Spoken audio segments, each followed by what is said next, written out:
उड़ीसा में ट्रेन हादसा, मोदी जी का, उनकी सरकार का, उनकी कैबिनेट का एक ऐसा काला अध्याय है, एक ऐसा काला चिट्ठा है जो सदियों तक धुल नहीं पाएगा।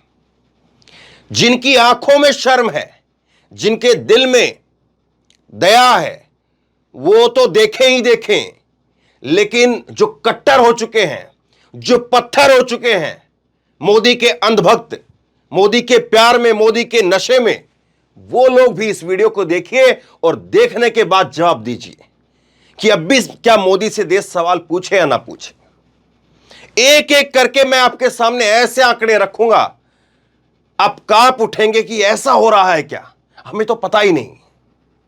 मैं आपको आंकड़े दिखाता हूं।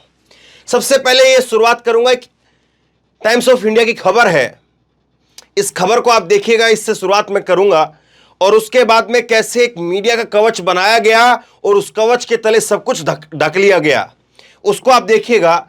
और कैसे मुर्दा घरों की हालत क्या है, और अभी भी जब 48 घंटे बीत चुके हैं तब भी हालत क्या है, और किस तरह से लोग जो है वो मुर्दा घर के अंदर फोटो देख देख करके टटोलने की कोशिश कर रहे हैं। सुनिएगा आप।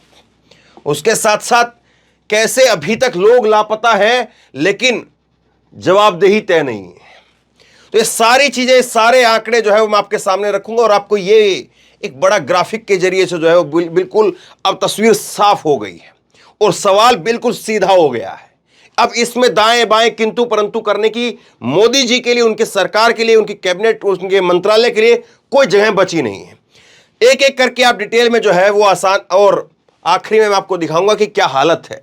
जिस भारत कवच को लेकर के इतने तमाम जो है वो दावे किए गए, उसकी हालत क्या है वो भी आप देखिएगा। लेकिन सबसे पहले इस खबर से शुरुआत करिए। टाइम्स ऑफ इंडिया की खबर है, अंग्रेजी में खबर छपी है यहां पर टाइम्स ऑफ इंडिया में। एक दूसरे कलिंगा एक वेबसाइट है, उस पर ये हिंदी में खबर छपी है। इस खबर के अंदर यह है कि एक व्यक्ति है, वो मना कर देता है, वो कहता कि नहीं, मेरा बेटा जिंदा है, मैं मानने के लिए तैयार नहीं हूं कि मेरा बेटा मर गया है। वो जो है वो घूमता रहता है। और उसके बाद पता है क्या होता है? उसके बाद ये होता है कि मुर्दा घर के अंदर से उसका बेटा जिंदा मिलता है। ये हो रहा है साहब। खबर आप देखिए। ओडिशा में ट्रेन हादसा, हाथ हिलाता देख शख्स ने बचाई। उड़ीसा में ट्रेन हादसा, मुर्दा घर में बेटे का हाथ हिलता देख शख्स ने बचाई जान। उसने मना कर दिया। He refuse to believe his son was dead. Hours later he found him alive in a morgue.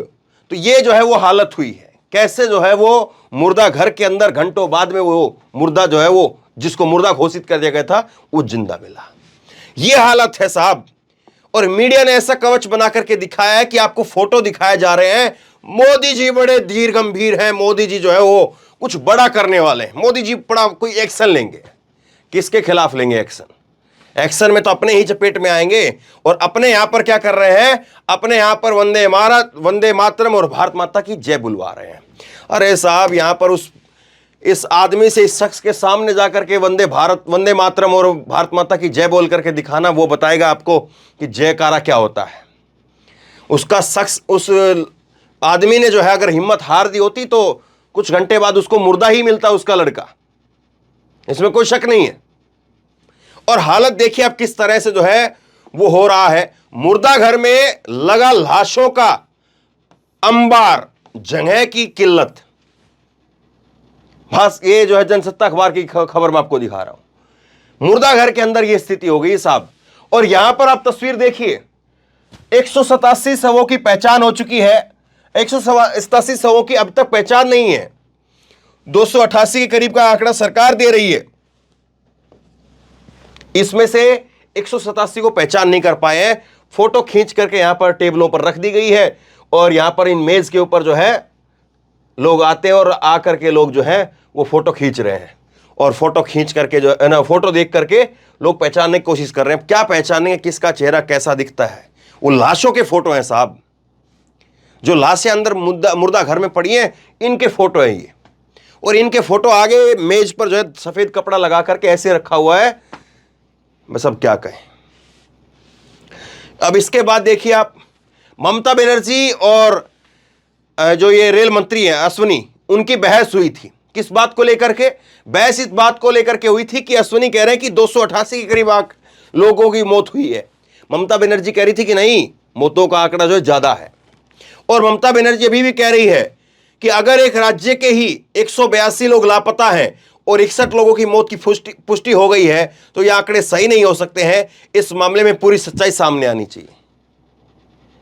केवल बंगाल के जो है वो 182 लोग लापता हैं, 61 लोगों की मृत्यु की जो है वो पुष्टि हो चुकी है। कितने हो गए साहब? यही 250 के पार चले गए साहब। और आप खुद कह रहे हैं 288 हैं। और ये क्या कह रहे हैं अनुराग ठाकुर, इनका काउंटर करते हुए कह रहे हैं कि यह उन परिवारों के साथ में खड़े होने का समय है जिन्होंने अपनों को खो दिया है। मृतकों के आंकड़े राज्य सरकार जारी करती है, इस पर राजनीति न हो, राजनीति ना हो, ये बात को कह रहे हैं। लेकिन आंकड़े साफ तौर पर बता रहे हैं। आंकड़े क्या कह रहे हैं? बिहार के 46 लापता हैं, 10 के मौत की पुष्टि हो चुकी है। बालासोर में 66 यात्री फंसे हैं, 2 बसों से लाए गए हैं। तो 46 यहां बिहार के लापता है, 10 की जो है मौत की पुष्टि हुई है। और यहां पर 182 इनके लापता है। तो ये लापता लोग ही नहीं मिल पा रहे अभी तक। और लापता लोग अब तक नहीं मिल पा रहे, इसका मतलब समझिए आप क्या होगा। इसका मतलब ये आज के सुबह के अखबार की सुर्खी में आपको बता रहा हूं। भास्कर अखबार ने बड़ा जो है एकदम से सटीक चुभने वाली बात लिखी है। भास्कर अखबार ने कहा कि मरने वाले 288 लेकिन जिम्मेदार 0। जिम्मेदार कोई नहीं है। 30 घंटों के बाद में भी सही कारण का पता नहीं, ना किसी के ऊपर कार्रवाई। और यह भारतीय रेलवे का तीसरा सबसे बड़ा हादसा है। ऐसे कैसे भूल जाएंगे? याद रहेगा ये। 288 लोग सरकार अपनी तरफ से कह रही है, लेकिन याद रहेगा। और ये जो शख्स है रविंदर शाह, ये जो है वो इस होल के अंदर जहां पर लाशों का अंबार लगा था उसमें ढूंढते रहे, इनका बेटा नहीं मिला इनको। कई शव ऐसे थे जिस पर ये चद्दर उघाड़ते तो कुछ दिखता ही नहीं था, समझ में ही नहीं आता था। आपका अपना भी आगे आपके सामने पड़ा हो, आप पहचान नहीं पाएंगे। अब इस ग्राफिक के जरिए देखिए और सीधे सीधे समझिए चूक है कि नहीं है। और ये इसके लिए किसी को जिम्मेदार ठहराएं कि नहीं ठहराएं, समय के साथ में है। देखिए क्या है, 6:30 बजे, शाम के 6:30 बजे शुक्रवार से हावड़ा से चेन्नई की तरफ, यानी कलकत्ता से जो है वो चेन्नई की तरफ जाने वाली कोरोमंडल एक्सप्रेस जो है वो आगे निकलती है। उसके बाद में 25 मिनट बाद में 6:55 पर चेन्नई जा रही कोरोमंडल एक्सप्रेस मेन लाइन पर चली थी और लूप लाइन पर एक मालगाड़ी खड़ी थी। यह कोरोमंडल एक्सप्रेस है इस लाइन के ऊपर, और इस लाइन के ऊपर जो है मालगाड़ी है। और उसके बाद में 6:55 पर कोरोमंडल मेन लाइन पर ही चलना था, मगर वो लूप लाइन में आकर के मालगाड़ी से टकरा गई। ये जो है वो कोरोमंडल यहां पर इस मालगाड़ी से जो है टकरा जाती है। टाइम आप ध्यान रखिए, टाइम बड़ा इंपॉर्टेंट है। 6:55 पर, 6:30 पर वो निकली थी, 6:55 पर यहां पर जो है वो आगे चल करके एक मालगाड़ी खड़ी थी, मालगाड़ी से भिड़ गई। अब भिड़ने के बाद में 6:59 पर 4 मिनट बाद क्या होता है कि हावड़ा एक्सप्रेस जो है, अब ये जब 6:55 पर यहां पर टकराई थी तो ये यहां पर मालगाड़ी से टकराई, और टकराने के बाद क्या हुआ कि इसके कुछ जो डब्बे हैं वो दूसरी लाइन पर चले गए। और 6:54 पर जो है इधर से दूसरी ट्रेन आ रही थी जिसका नाम है हावड़ा एक्सप्रेस।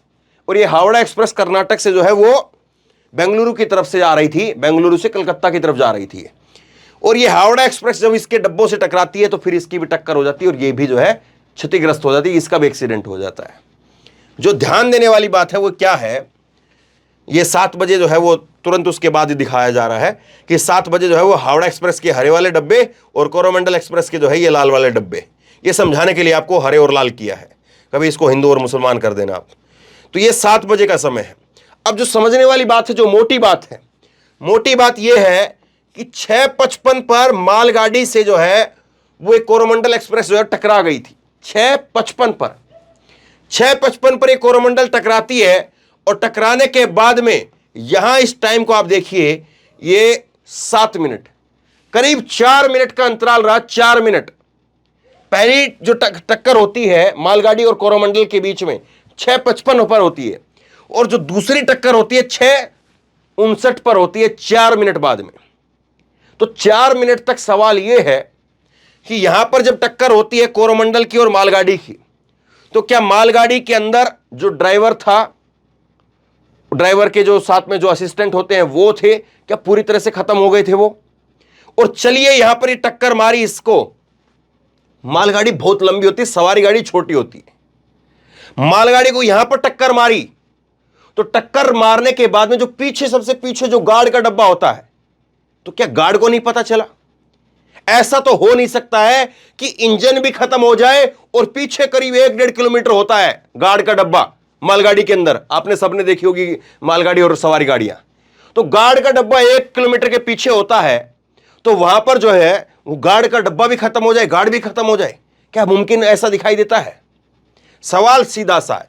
और क्या यहीं पर कोरोमंडल एक्सप्रेस का, ये तो मालगाड़ी की बात होगी, कोरोमंडल एक्सप्रेस जो है वो टकराती है तो इंजन टकराता है, इंजन टकराए तो जाहिर सी बात है इंजन जो है टकराने के बाद हो सकता है कि जो ड्राइवर हैं वो खत्म हो गए हों और जो उनके साथ में जो असिस्टेंट है वो भी खत्म हो गए हों। लेकिन क्या कोरोमंडल एक्सप्रेस का भी जो उसके साथ में सवारी गाड़ी में तो कितने सारे जो है टीटी होते हैं, कितने सारे जो है टीटी के साथ साथ और असिस्टेंट होते हैं और जो सुरक्षाकर्मी होते हैं, पुलिसकर्मी होते हैं, और पीछे गार्ड इसमें भी रहा है।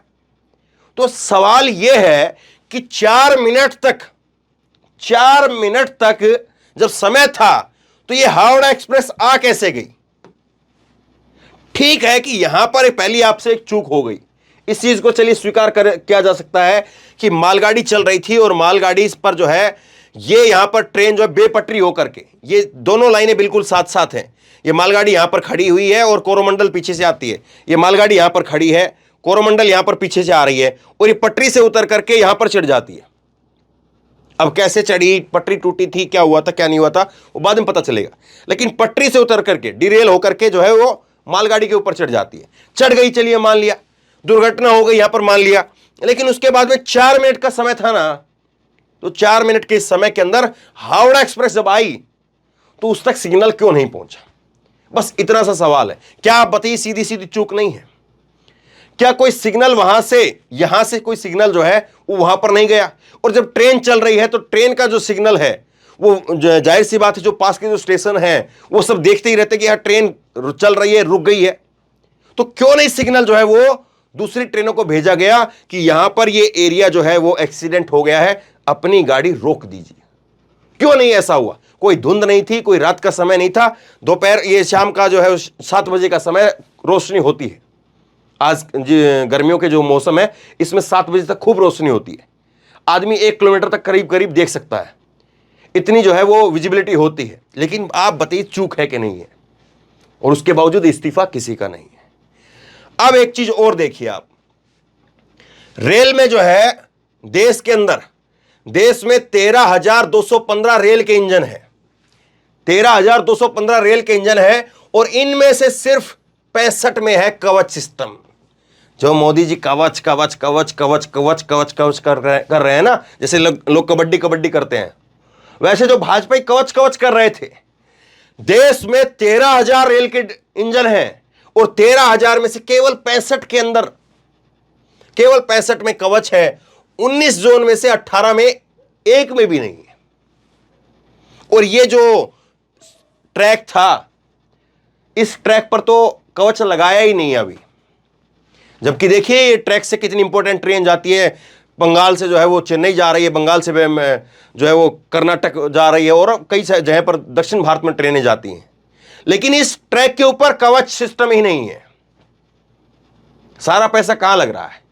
जीएसटी का कलेक्शन, नोटबंदी से जो है वो काला धन आ गया, सब कुछ तो हो गया ना सब, फिर पैसा क्यों नहीं है यहां पर? या पैसा बहुत है लेकिन लगा नहीं रहे हैं? क्योंकि टेक्नोलॉजी तो आ गई है, टेक्नोलॉजी तो है, टेक्नोलॉजी तो 65 इंजन के अंदर लगी चुकी है। और कवच होता तो दुरंतो का इंजन जो है वो 400 मीटर पहले ही रुक जाता। कोरोमंडल के अंदर जो इंजन लगा हुआ था या हावड़ा के अंदर जो इंजन लगा हुआ था वो 65 जो 400 किलोमीटर पहले रुक जाता, 400 मीटर पहले वो रुक जाता, हादसा ही नहीं होता। सोचिए जरा इस बात को। इस सब के बावजूद शुरुआत से लेकर के आप देखेंगे, एक बार मैं आपको पूरी खबर जो है शुरुआत से दिखा देता हूं, ऊपर से लेकर के नीचे तक अगर आप देखेंगे तो खामियां ही खामियां हैं। गलतियां ही गलतियां हैं, लेकिन जिम्मेदार कोई नहीं। यहां पर जो है वो जिंदों को मुर्दा घर में डाला हुआ है, बाप तलाश कर रहा है, लेकिन खैर खबर नहीं है। यहां पर मोदी जी का फोटो लगा करके भक्त अंधभक्त चला रहे हैं कि मोदी को कभी इतना चिंतित नहीं देखा, एक्शन का रिएक्शन देखने लायक होगा। जैसे ये बालासोर में दुर्घटना हुई है, वो बालाकोट भी आप याद कर लीजिए। अब ये यहां पर जो है वंदे भारत, भारत माता की जय के नारे रेल मंत्री साहब लगा रहे हैं। मुर्दा घर के अंदर जगह नहीं बची है, फोटो देख करके लोग अपनी लाशों को तलाश करने में जुटे हुए हैं। उसके साथ साथ जो है वो यहां पर मुख्यमंत्री कह रही हैं कैबिनेट मंत्री मानने के लिए तैयार नहीं है, और वो यहां पर जो है वो जो लापता है वो लोगों को मिल नहीं रहे हैं। यहां पर मरने वालों की संख्या है, लेकिन जिम्मेदारों के इस नाम पर जीरो है, जिम्मेदार नहीं है। और ये जो है वो ग्राफिक साफ तौर पर चीख चीख करके कह रहा है चूक तो हुई है, और एक बार नहीं 2 बार हुई है। पहले तो ये पटरी से ही कैसे उतर गई, यही चूक है, और दूसरा जो है ये आखिरकार हावड़ा एक्सप्रेस कैसे आ गई, ये चूक है। और तीसरी सबसे बड़ी बात कि कैसे जो है वो इतने इंजन देश के अंदर है लेकिन कवच क्यों नहीं है। सवाल बहुत है, सवाल ऐसे हैं कि इन सारे सवालों को इकट्ठा करके जो प्रचंड एकदम से बिल्कुल मोदी भक्त हो, उसके सामने आप 10-15 मिनट उसको बैठाना अपने घर पर या उसके घर पर या वो कहीं पर खड़ा हो, और उसको बोलना कि भाई मेरे एक काम कर, बस 10-15 मिनट के लिए बैठ जा, बैठ करके एक बार ये वीडियो देख ले, ये जो वीडियो मैंने आपके सामने अभी बोली है, बैठ करके एक बार ये वीडियो देख ले, और वीडियो देख करके तू बता दे कि मोदी को जिंदाबाद बोले या क्या बोले, और वो फिर जो कहे फिर आप वो काम कर देना। और अगर इतना सब कुछ सुनने के बाद में भी अगर वो कहे कि हां जिंदाबाद बोलो मोदी, तो फिर वो समझिए ना केवल कट्टर है बल्कि पत्थर भी है। इतना सुनने के बाद तो पत्थर भी जो है वो आपस में एकदम से अपने आप में जो है उसमें भी दरार आ जाए, पत्थर भी फूट जाए। तो शेयर करिए इस खबर को, लोगों तक पहुंचाइए, बहुत बड़ी बात है, इतनी बड़ी बात है। ये जो घटना हुई है, ये जो दुर्घटना हुई है, इसके ऊपर कोई बात नहीं करेगा, मैं भी बात नहीं करूंगा, सच्चाई है ये। 4 दिन बाद में इस खबर पर कौन बात करने वाला है, लेकिन जब कम से कम ये इतना बड़ा सिस्टम, इतनी बड़ी जो दुर्घटना हुई है, तो सिस्टम में सुधार आए, जिनकी वजह से दुर्घटना हुई है उनको जो है उनकी सही जगह उनको भेजा जाए। इसलिए शेयर करिए, लोगों का प्रेशर जो है वही सरकारों को डराता है, वरना सरकारें किसी की सुनती नहीं है, ये सच्चाई है। शेयर करिए इस खबर को, आप क्या सोचते हैं नीचे कमेंट बॉक्स में लिख करके मुझे जरूर बताइए, ताकि और लोग भी समझ सके, और लोग भी पढ़ सके आपके कमेंट को। और इसी तरह की तमाम खबरों के लिए ऑनलाइन न्यूज इंडिया को सब्सक्राइब कीजिए, साथ में जो बेल आइकन है घंटे उसको जरूर दबाइए, ताकि जैसे कोई खबर अपलोड करें उसकी नोटिफिकेशन सीधे सबसे पहले आपको मिल सके। धन्यवाद। इस खबर को अभी लाइक करें, शेयर करें, अभी चैनल को सब्सक्राइब करें और घंटी जरूर दबाएं।